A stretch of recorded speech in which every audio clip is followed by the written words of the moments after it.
Today, we are going to cover the topic disagree agreeably. And these are our three objectives that we are going to focus on today. So we're going to go ahead and use our first tool in Zoom. We're going to use what's called a stamp tool. And Johnny will explain it. What we're going to stamp is which objective are you looking forward to talking about the most? Okay, well, we have, I think I see many of them on the second object or the subject objective. So that's great. The good news is that we are going to cover all of these objectives and we're going to have discussions around all of them. So the first one, when it talks about impromptu situations, I don't know if anyone else recognizes this, but usually when we have conflict or when there's a difference of opinion, it can oftentimes catch us off guard. And so that causes us to get a little flustered and not be able to communicate as effectively as we want to, which leads into the second part, the second objective. And we are going to cover actually a process that will help us be even more confident whenever we're in these situations. And then lastly, have you ever had anyone who had a difference of opinion and then all of a sudden it's like, but where's your evidence? They don't really have that strong evidence that backs it up. So we're also going to take a look at different forms of evidence that we can use to help back up our opinions as we go. So thank you everyone for telling us and showing the stamps. We're going to be using those stamps later on in the session as well.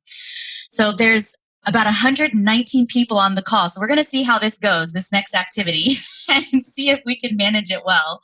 But I'm going to pull up a whiteboard. And on the whiteboard, we are going to write down what we see on the screen, which is what are the challenges of being able to disagree agreeably. We're just going to type it onto this whiteboard, and Johnny will tell us the type tool. Yeah. Great. I'll move some of these around. So we've got some responses in the chat as well that say revenge or history. Whoa, who said revenge? Yeah, that's... Because that can be something. Is Vincent, can you come off mute and tell us how do you mean by that? So what I mean by that, sometimes bosses may or may not too much care for you. And if you outshine them or if you come up with an idea that maybe someone higher up than them come up, they will remember that. Unfortunately, I have a situation at work like that. Oh my goodness. And that kind of ties into something else that's on the board is ego. Because sometimes we fight that ego that we have naturally, and that can be the case as well. Well, sorry to hear you having to go through that. Hopefully today you get to walk away with some tools to help. I hope so. Yeah, great. Thank you for that. So usually there are two extremes in which people can respond. We're going to talk about the extremes, or they might kind of go into the middle that you see here. But the first extreme could be the far left, which the far left is maybe someone, when they get in front of conflict, they respond more fearfully. So they kind of shy away from it. They don't like conflict, move back a little bit. So let's use the chat box and type in what is the perception of someone if they respond fearfully? What's that perception that we might have of someone if they respond fearfully? Yeah, thank you. Got the first 3, 4, 5, all the same answers. Wow. I've never seen that before. Yeah, so we had a lot on the weak side. So let's see here. Let's call on, how about Rachel? Rachel, I know we spoke earlier. Are you able to come off mute and tell us, or? Hi. Hello. Can you hear me? So why did you say weak? What is that perception for you? Well, if somebody tends to shy away from confrontation because of fear, you just feel like that's a weakness. Mm-hmm. They're not up for tackling the challenge, maybe. Right. Yeah. Just avoiding. So imagine if that's our leader, or you're a leader and we're responding like that. All right. Yeah, that's probably, it's like burying your head in the sand. If you're fearful, you're probably going to avoid. Right. Yeah. Absolutely. Thank you for that explanation. We had a few other things in the chat box. It could be lack of confidence. We see that on the board as well. Maybe it's something that we're just shying away from it, or maybe it's just that in that moment where having a certain situation or we're feeling a certain way and that causes us to respond that way. Either way, we might not be seen as this type of person or we might not be this person. The way that we respond gives off that perception. So that's why we want to make sure that we're managing how we respond. The other extreme can be on the far right, ferociously. We could respond in a ferocious manner, or I like to use aggressive. So sometimes people get into that moment and they just snap back at you, or there's no time to think. It just comes across as very aggressive. So what's the perception of someone who responds in that extreme? Let's use the chat box again. So other people are saying we might have the perception of being stressed. You might come across as unapproachable as well, or maybe defensive.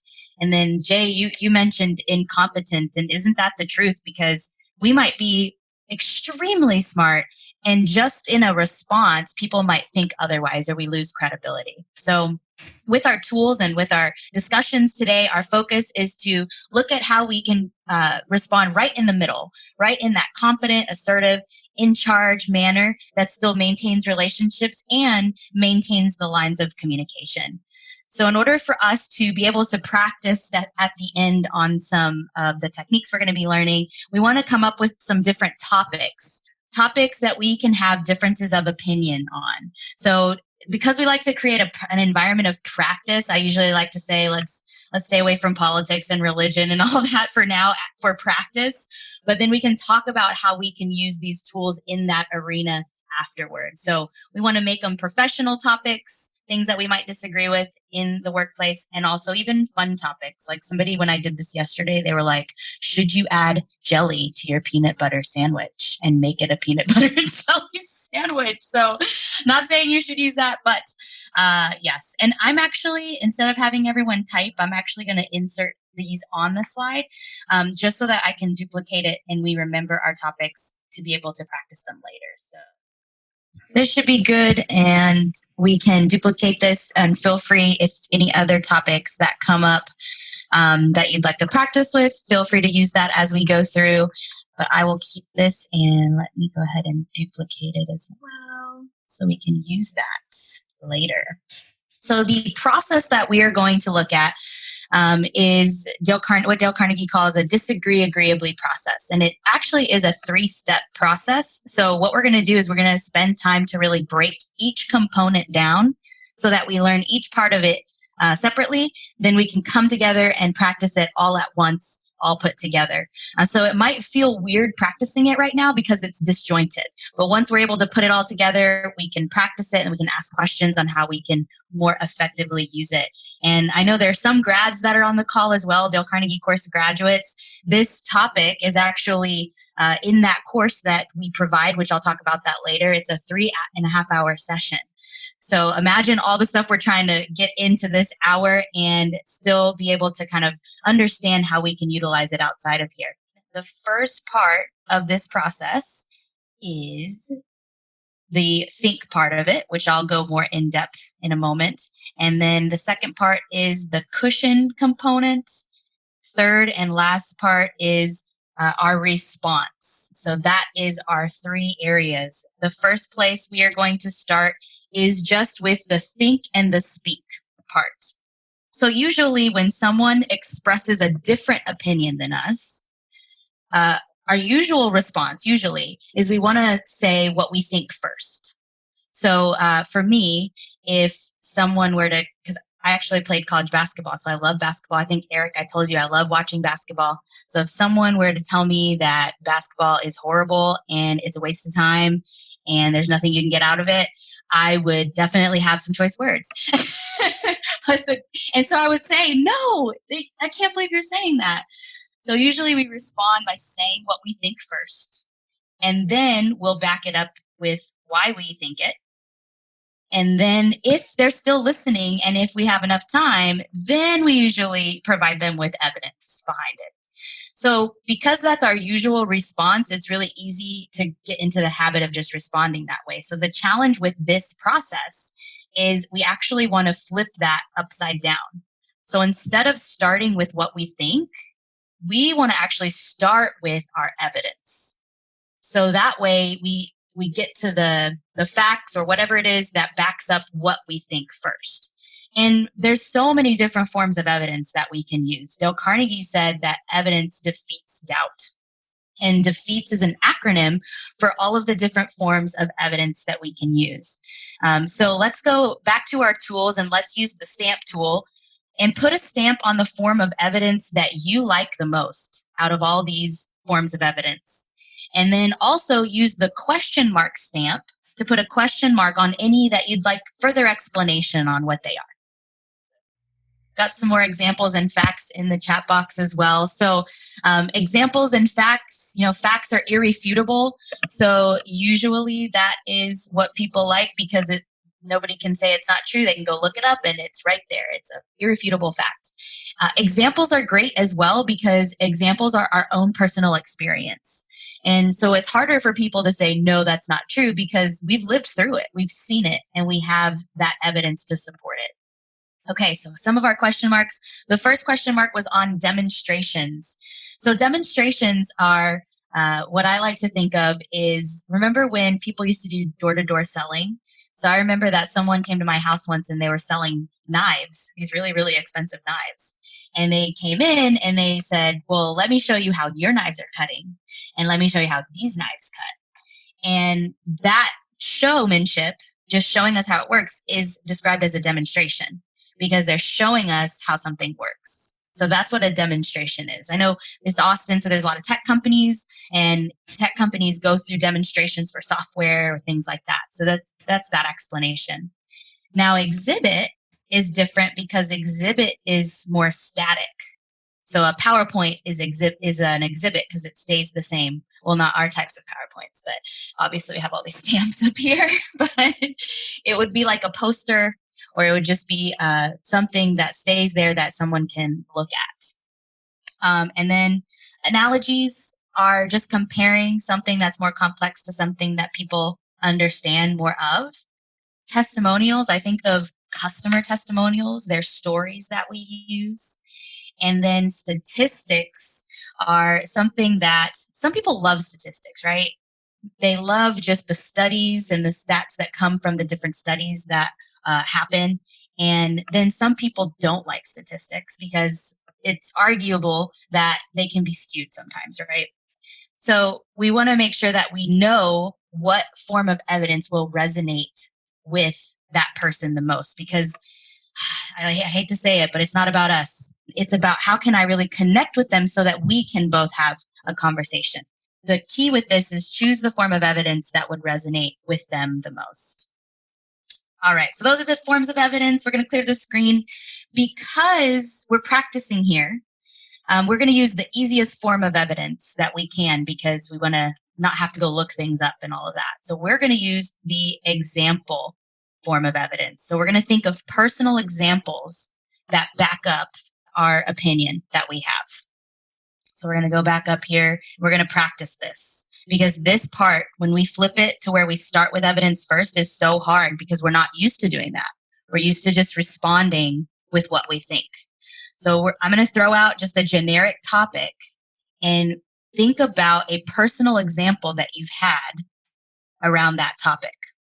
Customer service is the topic. So think of a good personal example that you've had in regards to customer service, or you can think of a bad personal experience that you've had with customer service.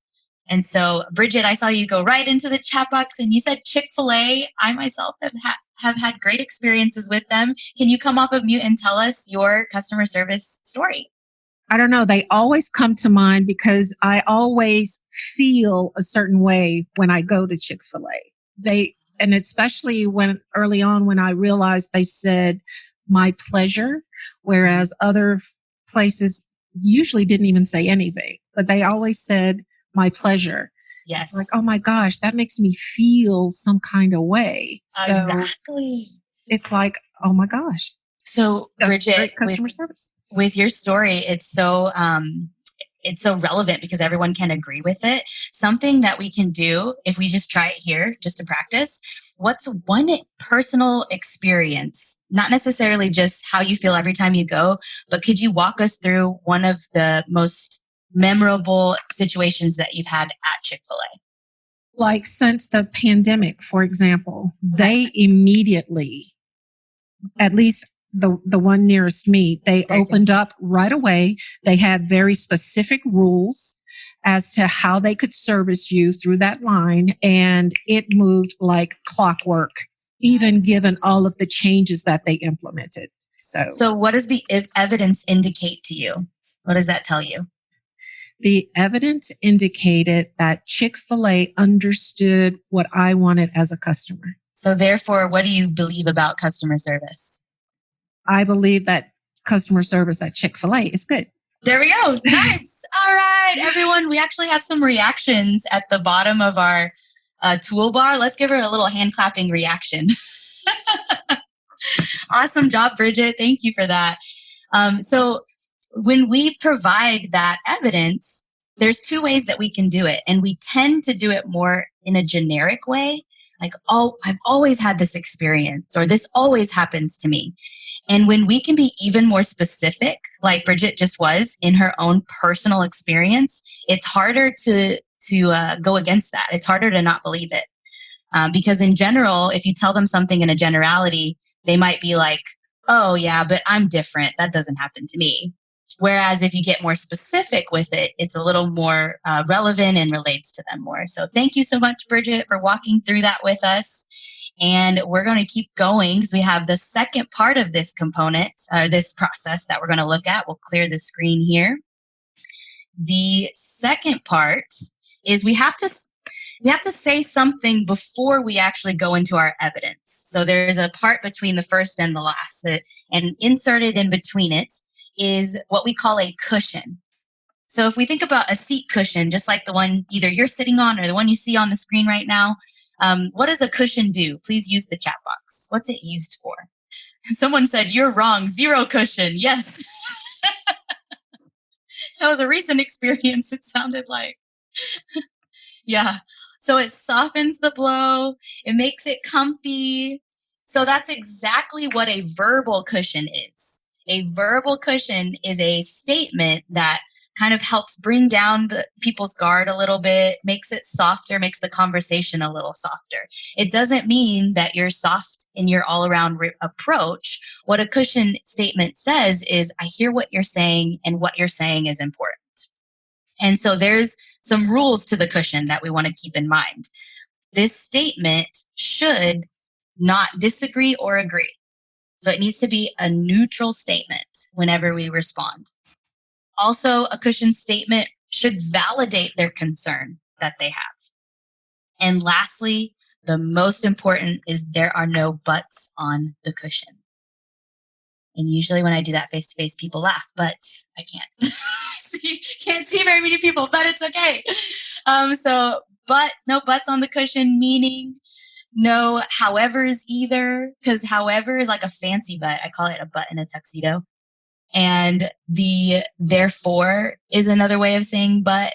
All of those we do not want to say on the cushion, because buts basically disregard everything that you've just said. So let's say that you agree with them, or you say, yeah, I understand where you're coming from, but that'd be like me saying, hey, I met your wife the other day, but nothing good is coming from that statement after it. So that's why we want to get rid of the but. We can do, however, someone said it in the chat box, I believe, we can say the word and. We can pause as well, and then go into the evidence. We just want to refrain from adding buts on the cushion. So some starter sentences, you can say, I hear what you're saying about blank, whatever their topic is or whatever their concern is. I understand you said, I appreciate your view on, or I see the value or see your value in blank. So that's some ways we can start our cushions, avoid using but, however, and nevertheless. So this is what we're going to do. So we're going to practice these cushions. Let me see if I can find where we put our topics. And I'm just going to call on people. So make sure if you can't come off of mute for some reason, feel free to type it in the chat. And then we're going to be able to call on people that are on the call as well to volunteer for this. So what we're going to do is one person is going to choose a topic, and they're going to choose their side of the topic. and then they're going to choose someone to respond by using a cushion. So Johnny and I will play this out really quick. So Johnny's going to choose a topic and make it like, tell me your opinion on that topic. Which side are you on? And then I'll do a cushion. Okay, so let's do Mac versus PC. Okay. And I'll be in support of Mac. Okay, so why do you love Mac? Like, really give it to me. Mac is so great because XYZ. Mac is so great because it just never fails me. Every time I use a PC, it just turns off in the first 5 minutes. Oh, okay. I understand wanting to have a reliable device that you're using. So that's the cushion, right? So I didn't agree that Mac was great. I didn't disagree that Mac was great. His concern was the reliability of using that computer, making sure that it turned on. So that's what we're trying to connect with, which means we need to be listening and really trying to hear where they're coming from. So we'll do one more example and then we'll hear from the group. So Johnny, give me one more and really give me your strong opinion on it. Okay. I just think that dogs are 1,000 times better than cats. Dogs are just so friendly and they love you and they want to play all the time. And cats are just boring. Yeah, I can see the value in having a pet that really interacts with you in a good way. All right, so that's the cushion for that. So as we notice, it's neutral. We want to make sure there's no buts, and we're trying to find their concern. Dale Carnegie says they're all like dogs in the chat box. I am a dog person, but just for the case of this, right? So we want to find the nobler motive. Dale Carnegie said, appeal to the nobler motives. So really, the nobler motive of what Johnny was saying is he wants an animal to just play with him and be friendly with him. So that's what we're trying to touch on. So what we're going to do is we're going to hear from a few people. I know earlier I got to talk to Heather. So Heather, I'm going to ask you to come off of mute. You wanted to practice this, right? Yeah. I actually think, just real quick, before please. I get started, I think that this is the cushion, I think, is just a really good way of helping you adjust your mindset to a more positive manner and not be like, so, no, my cause is the best cause. It forces you to verbally say like something non-aggressive right out the door. Exactly. Because, we still have to finish it by telling them exactly what we think. It's not like we're walking away from that. It's not like we're trying to avoid what they're saying. What we're really trying to do is just say, hey, you're a person and I hear what you're saying. Let me show you why I think what I think. Yeah. And then that's when we can go into it. So you're right on with that. Thank you. All right. So let's see. I'm going to say pineapple on pizza. So I think that everyone should put pineapple on pizza, Heather, because it's sweeter. It makes the taste sweeter. And so it makes me enjoy the pizza more. Okay, so my cushion could be, I understand that when you eat pizza, you like for it to have a nice sweet taste. Oh my gosh. Okay, good. So now we're going to take it an even higher level. And this is, if we ever have a really strong difference of opinion, this technique can help. Instead of saying, I understand you want that, just make it at a higher level. I understand wanting to have. Say, okay. Let's try it like that. Okay. So, I understand wanting to have pizza that has a nice sweet taste. Boom. Awesome. Let's give her some appreciation, the little clapping hands on the reaction. Every time I do it, I feel like people are doing this. So with our cushion, we just want to remember following those 3 rules here, following these 3 rules, and then not putting the buts or however, or anything like that at the very end. So now we're going to put this all together. We're going to put this all together. And now we're going to start with thinking what our opinion is, cushioning, and then starting with our form of evidence. So, Johnny, I'm going to pick the topic of work from home. And I'm for working from home. I want to be able to do that. So give me the opposite. Okay. Well, Deandra, I just really think that working in the office is the best way to get the job done. It's so easy to get distracted when we're at home, and people just are more focused at work. Okay. So I can understand really wanting to stay focused when we are working. I remember about a few years ago, I went into the doctor's office because I needed to check out something that was going wrong with my back. And I could feel it like really, it was about to go out again because I'd had that experience where it went out and I couldn't get anything done. And at the time, we had the flexibility to work from home. So I was able to go to the doctor's office. I was able to do things in order to keep it from getting really bad. And I still had so many meetings and I had so many calls that were scheduled, and I was still able to fit them around my schedule and take those calls remotely on Zoom. So the evidence indicates to me that when we are able to work from home, we can still stay productive. So therefore, I believe we should be able to work from home. All right. So notice how it's a flow. And I promise you, the very first time I did this, it was horrible. Like the person who I did it with looked at me like, are you crazy? Because it's not natural for us to go into this type of flow. And I'm just being very specific with the words because it helps when you're learning a new process. Once you know the process, then you can make it your own, as long as we're kind of following high level, the think, cushion, and then the speak. Okay. So we're going to have an opportunity to practice this. I really want us to be able to do that. And so before I explain how we're going to practice this, are there any questions about this process? I've got one. Yes. What I've been dealing with here is, does it take both parties sort of committing to this ideology to make it work? Because if only one person is committed to doing these, I think you're still going to have some challenge. Sure. And I'm sorry, I can't see who is speaking.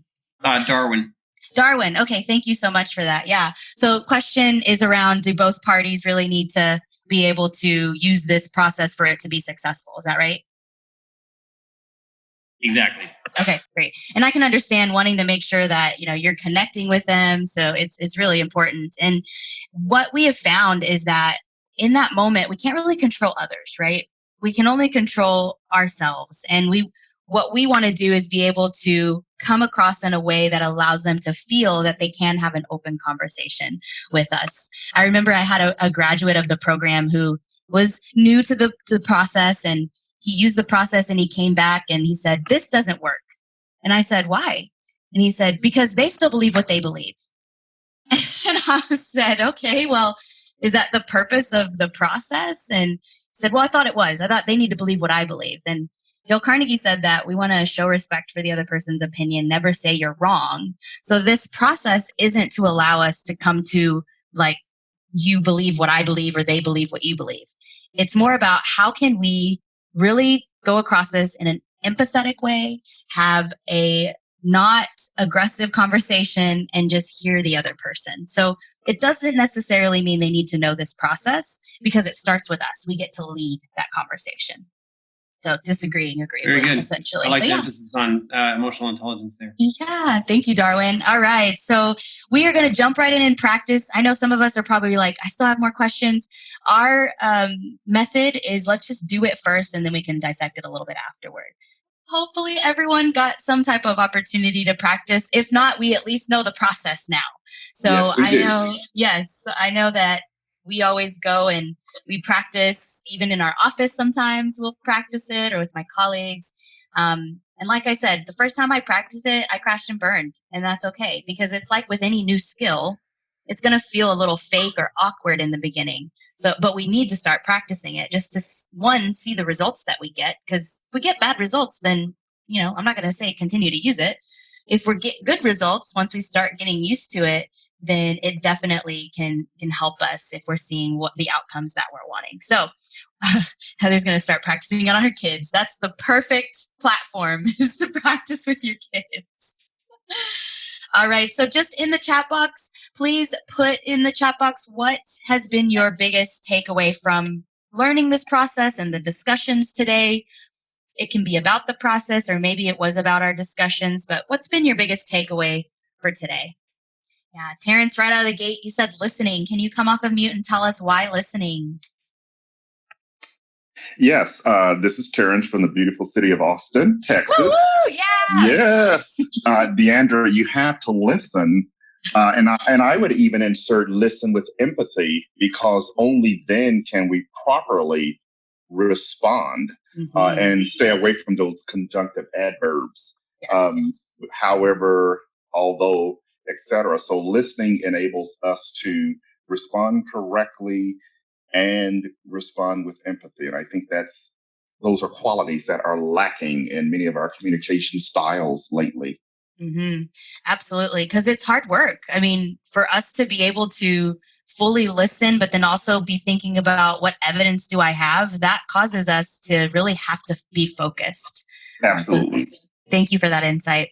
You're welcome. Let's hear from someone else. Who we got on here? Monica, you also put cushion. Can you tell us more about why that was the biggest takeaway for you? What was the takeaway for me? Because I usually did not start with the cushion.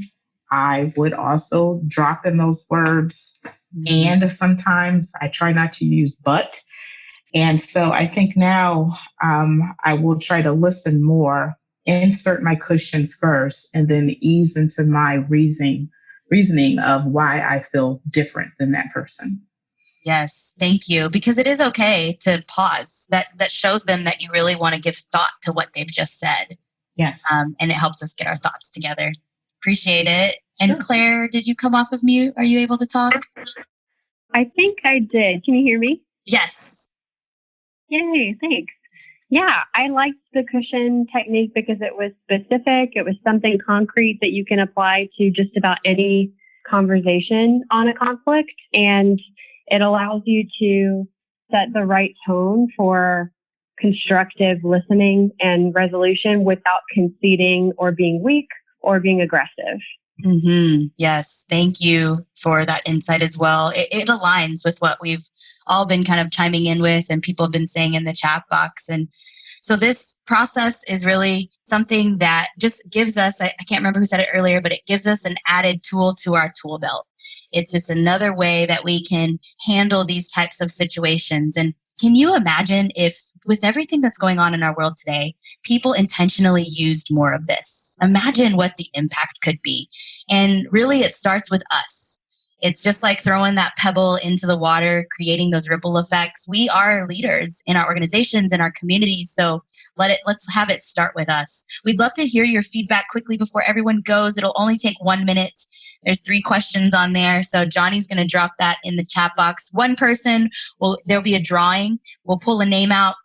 We will mail you a copy of How to Win Friends and Influence People by Dale Carnegie. Please take a moment to fill that out.